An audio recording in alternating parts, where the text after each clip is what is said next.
Some California redwoods that are still standing today were sprouting around the year 1000. California redwoods are also the tallest trees in the world, with the tallest one being 150 meters tall. In addition, they are one of the oldest known conifers, with approximately 100 million years inhabiting the planet, and you can see many of them at this place.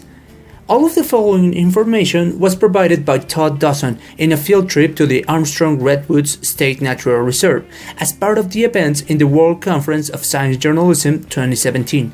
California redwoods, coast redwoods, or just redwoods have the scientific name Sequoia sempervirens. The name Sequoia is because of a Cherokee chief. This Cherokee chief is said to have invented the Cherokee alphabet, and the name sempervirens means to live forever. Sequoia sempervirens are very resistant. For example, if a tree is damaged by a flood or by fire, it will be able to regrow from the burls. Burls look like tumors in the bark of the tree.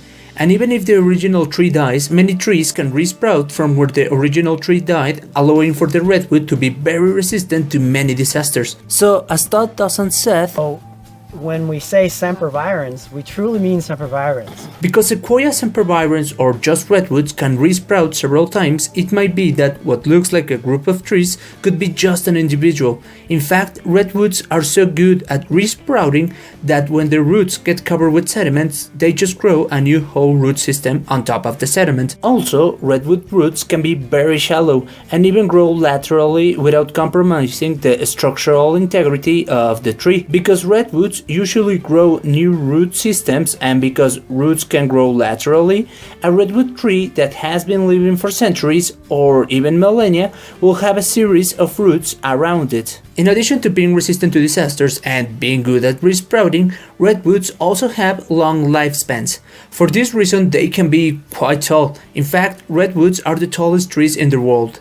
This is in part because redwood trees can absorb water through the leaves and through the roots, so they have two ways of absorbing water instead of one. For redwood trees, that means a great advantage, because they don't have to transport the water from the ground all the way to the treetop, which is sometimes more than 90 meters up. Another reason for the great height of the redwood trees is that wind is not very strong in the redwood forest. For this reason, redwood trees can be very tall without much risk of falling over. However, when redwoods reach the canopy, they place a lot of litter on the ground forest. This litter is acid and it takes a lot of time to decompose, and not many things can grow in it.